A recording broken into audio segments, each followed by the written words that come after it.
feeling a bit off lately. It's probably just a bug.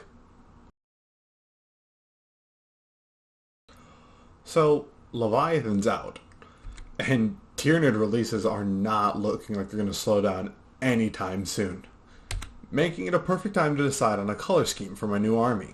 But this isn't going to be any normal how to paint video. I got 10 bugs here. In each of them, we're going to make progressively crazier. So stick around to the end and enjoy some surprise reveals. Let's start as vanilla as possible. I mean, it literally has its name on the box. Starting from a base coat of Ivory, I dilute some deep purple and apply it to the whole body. After you finish each step, take a second to admire your work. Not only to feel good about what you've done, but also to check to make sure you didn't miss anything. The carapace is going to be done with one thick coat of Gloomy Violet. Admire it, and the flesh bore is just going to be covered in Slaughter Red from the Army Painter. With any black paint that works, paint up the talons, hooves, and teeth. Decide you hate the look of dark teeth and use the best teeth whitener, ProAcryl Ivory. I'm legally obligated to tell you, do not brush your teeth with paint. Do the eyes with a nice golden yellow, preferably one that covers well. Now, you could call it here and have a perfectly tabletop ready color scheme for Leviathan using just contrast and contrast adjacent paints. But it doesn't sit well with me. The carapace feels kind of flat and the flesh is just way too purple. Maybe because I flubbed the mix and didn't thin it enough, but hey. Solving my latter mistake, I'm going to highlight all of the fleshy bits with our base coat of Ivory. Keep in mind, if you catch this early enough, you could just dry brush the highlight on and not have to worry about hitting the carapace. Speaking of, to bump up the carapace, I just highlight with a lighter purple, drawing lines perpendicular to the edge to give it a more chitinous feel.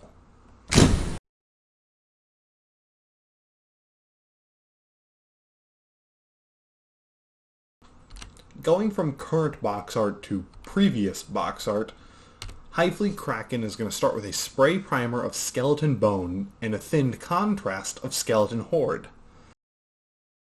Man, that's a lot of skeleton colors for a model that I don't think has a skeleton.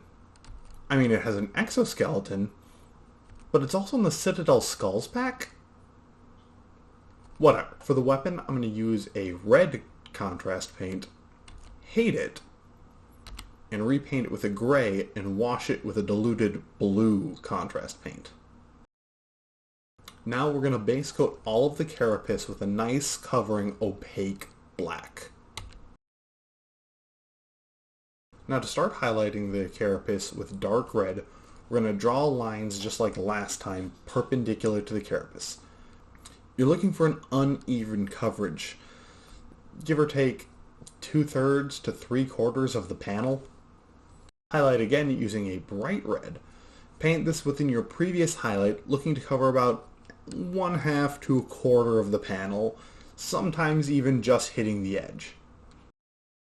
I do a highlight of 50-50 red and orange, just to touch the sharpest points on the carapace. Okay, let's finish these last few details.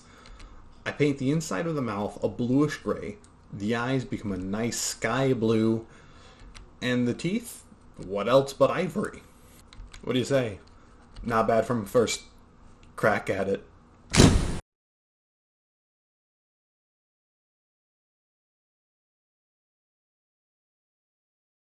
So, among the base schemes for Tyranids, Behemoth is by far the coolest. Working up from a spray of skeleton bone, we're going to apply a deep red contrast paint. Just like last time, I'm going to paint all of the carapace black, along with the talons, hooves, and the bioweapon gray. The difference this time is I wash it with a thinned purple contrast paint. The first highlight on the carapace is going to be a dark blue, covering anywhere from 1/2 to 2/3 of the armor. This is going to look subtle, but that's okay. We're about to make a pretty big jump, and just having this blue here will make it look a lot better. Okay, big jump time. Using a very blue, hit the sharpest edges and make some of those striations along the edge of the armor. Just reaching out a few times further to add some natural variance.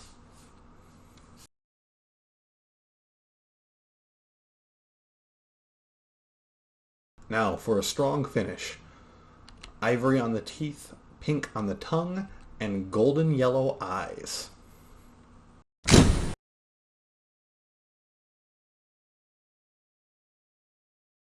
So, I do kind of want to apologize about the focus on that last one. I actually got a new camera and I'm still getting used to painting under it. So, a bit awkward. Those two tutorials were pretty similar. But, like, technically that's how you can paint every Tyranid. Using a nice contrast paint on the bodies along with highlighting the black carapace with whatever color you want. They look great. But that would be boring if that's all I showed you. Now, with my clickbait title justified, strap in, we're getting crazy. Second edition was a wild time, with even wilder colors. So to keep that kind of eye-burning vibrance, we're going to start with a white primer and airbrush on our base coats of yellow on the head and weapon and red on the main body. Couple things to keep in mind. One, this is totally doable without an airbrush. Just keep your paint thin and apply it smoothly. Watch those blends. Two, I'm not bothering covering the carapace as we're going to be painting it purple later. And if I'm being totally honest, I completely regret airbrushing the red. There was a little overspill on the head and I spent an eternity layering the yellow back up. And besides, I had to come back in anyway to paint all those fingers and other details I couldn't get. I gave it a sepia wash. This defines all of our recesses and areas without desaturating it, and it's a nice color that complements both of our base coats.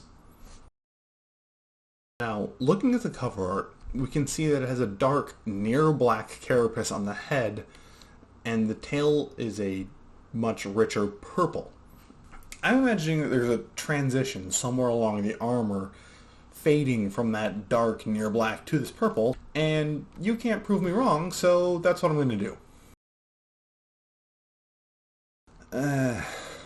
So this royal purple, I absolutely love the color, but I hate its coverage. Like the first three, we're going to add striation marks along it to give it that nice chitinous feel, but I'm going to be using darker purples towards the head of it and get lighter ones as I move down to the tail. So this model is an absolute clown fiesta. For some reason, the thigh armor is a different color than the rest of it, so that just gets done up in my usual bone recipe of an ivory base coat, skeleton horde wash, and then highlight it again with ivory. To finish up, I'm going to paint the eyes and teeth white. This is going to make them really stand out against that yellow. And then I'm going to paint the tongue on the model green along with that eye on its weapon. Question. So, if that eye sees where the weapon is aiming, is that a sight?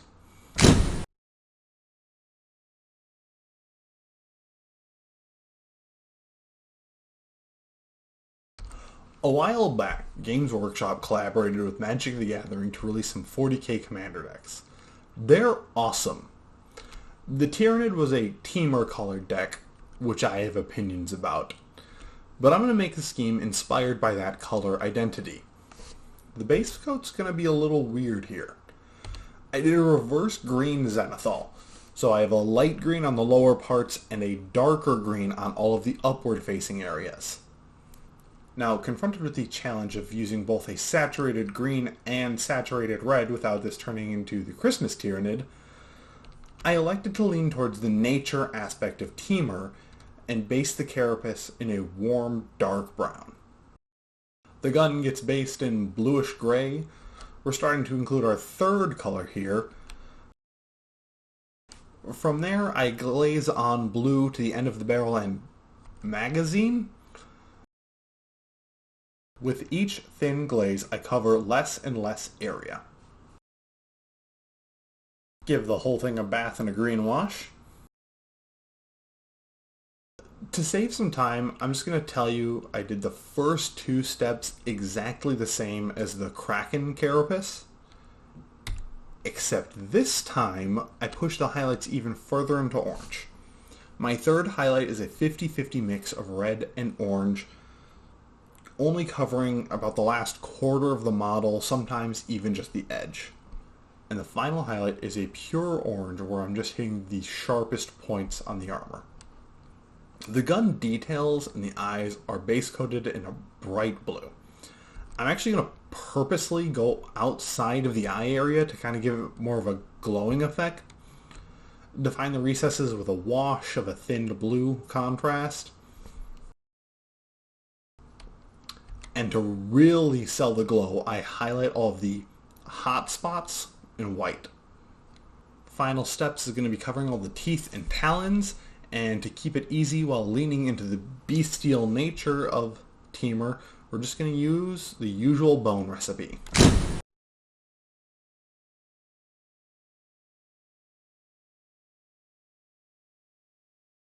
So when I first saw Tyranids back when I was a wee chapperling, I had an idea to make my own unique by making them metallic Tyranids.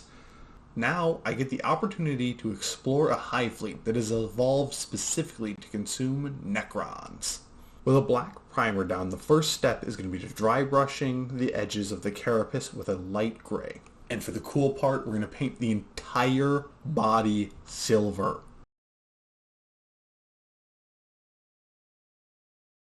For maximum effect, I'm going to paint the weapon a light gray out of focus. It's not a mistake, it's cinema. The model then gets an all-over green wash. Using a very green paint, we're going to paint all of the innards along with highlighting the talons.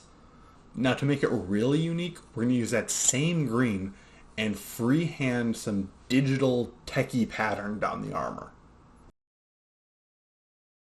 Now with a white paint that you get some good coverage out of, I'm going to highlight all of the green areas with white. Not looking to just pick out the raised areas. I'm looking for hot spots, and on that techie pattern, I'm specifically tracing within the lines. Looking good? Now for the fun part. To give it an awesome glowing effect, I'm going to paint over all of the white using a fluorescent green.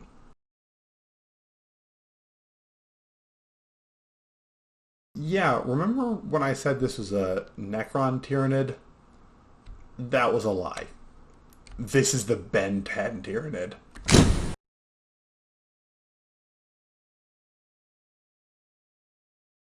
Now, having officially gone off the deep end, let's get crazy.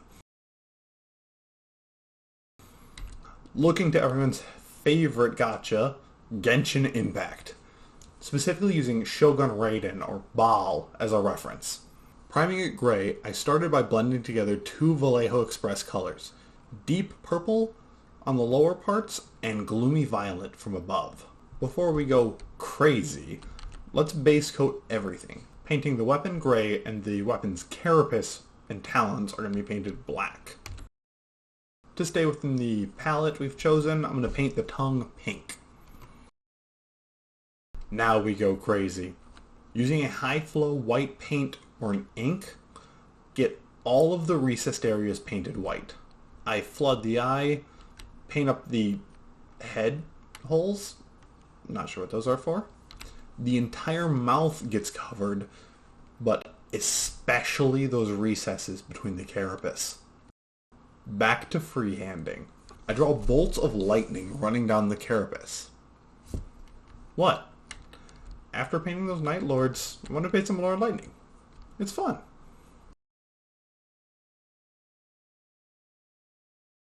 Again, using a fluorescent paint, I use blue because why not? I glaze it all over the areas I painted white, even spilling over a bit onto the rest of the model.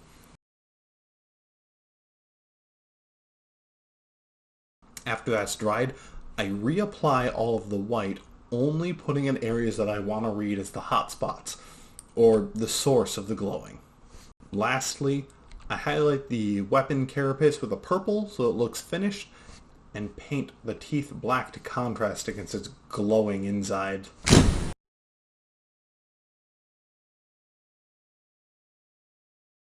Alright, last 3 schemes. And if you liked what you've seen so far, why not press the like button? Pressing buttons is fun. If you want to stick around, I have a bit of an irregular release schedule, so subscribing is really the best way to see the content I have in stock for the future. Plus, we're almost at 500, and it would mean a lot to me if we reach that point. So, for those of you that don't know, Baal is actually one of the 72 demons in the Ars Goetia. That's where Genshin gets all of the Archon names from. The next Tyranid is actually going to keep along with that theme, but taking inspiration from the superior Gotcha. The final boss of Act 1 in Fate Grand Order is Beast 1, Ars Goetia, and his 72 demon pillars.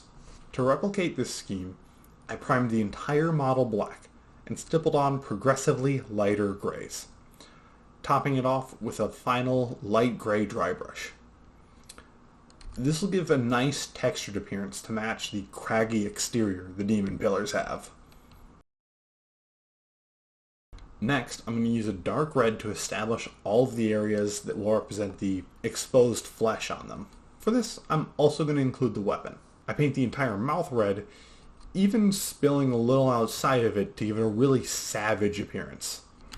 The innards, and most importantly, we're going to do a recess highlight on the carapace with that red too. The demon pillars have these lines that run along their bodies where all of the eyes and such stick out of.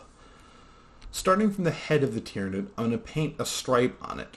It shouldn't be straight. I want it to look like an irregular, natural line.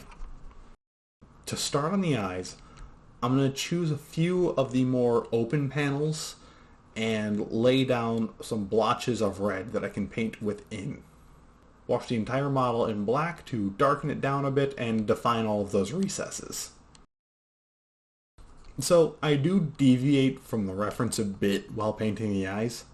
I work up from an orange to a yellow so that they really stand out against the red flesh. For highlighting the eyes, I tried to make them read as spherical as I could, but it didn't really sell well. Not that it looks bad, but it could be better. It's also worth mentioning that while I was freehanding these eyes, I also painted the actual eye on the model. I finished the eyes with the iconic crossed pupil the demon pillars have, and made it even more unsettling by having each eye looking in a different direction. I highlighted all of the flesh areas with a brighter red. For the weapon, I just applied normal highlighting to it, and for that stripe down it, I added an irregular pattern tracing inside of it. Not gonna lie, I was kind of at a loss for how to paint up the teeth and talons on this one. I didn't want to use the usual bone recipe because these should feel really unnatural. In the end, I ended up settling on painting them red, highlighting them with gray, washing them down with black, and then doing another edge highlight with gray.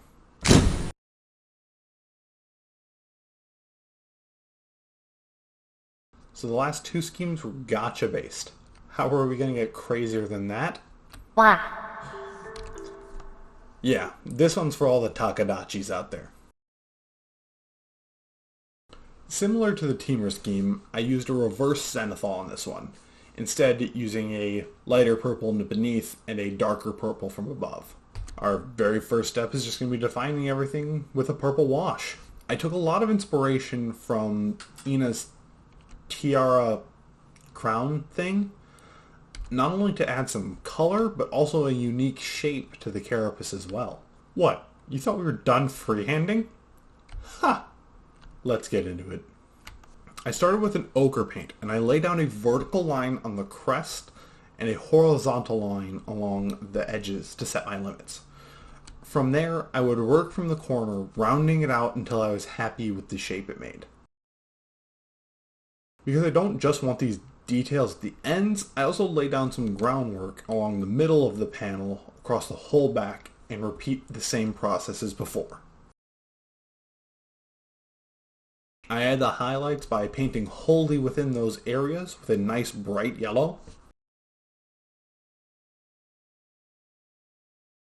Now, to add a bit more of that taco feel, we're going to put some suckers on here. I lay down a dot with a lighter purple in some of the larger fleshy areas, some space that I can really work with, and then place a smaller, darker spot inside. Yeah, this dried a lot subtler than I thought it would, so I'm just going to repaint over it. Using an almost pink this time, I again apply my big dot and dot the small dark center. For the weapon, I painted it with a bluish gray, specifically avoiding the recesses so they would be left purple. Both Tyranid eyes and weapon eyes get painted in a blue, similar to the glow I had on the teamer scheme. The teeth and claws are done in the usual bone scheme. This time we mix it up a bit by adding a little bit of Vallejo sepia wash. I actually decided that I didn't like the glowy eye that much. I mean, after all, the Takadachis have black, empty eyes. Like a doll's eyes. So, to get some contrast for that, I painted over the eye with a lighter purple, blending it in around the edges to not make it a stark transition. Using black, I cover the whole raised area of the eye. And now we're going to add a specular highlight to the eye. This is going to be the part to hold your breath as to not mess up.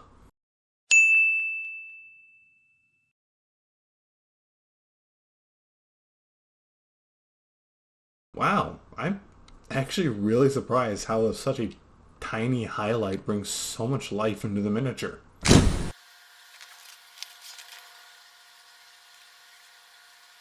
Paint long time.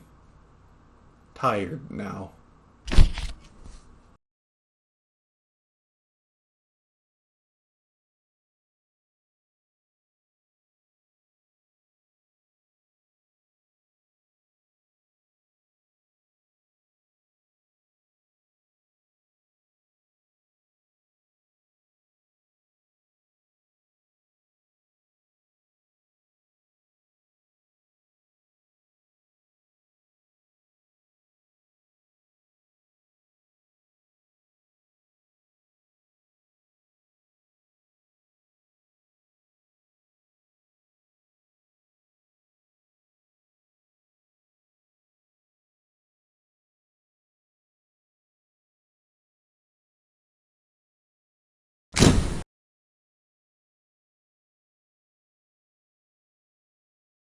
Alright, so that's 10 Tyranids, crazier each time.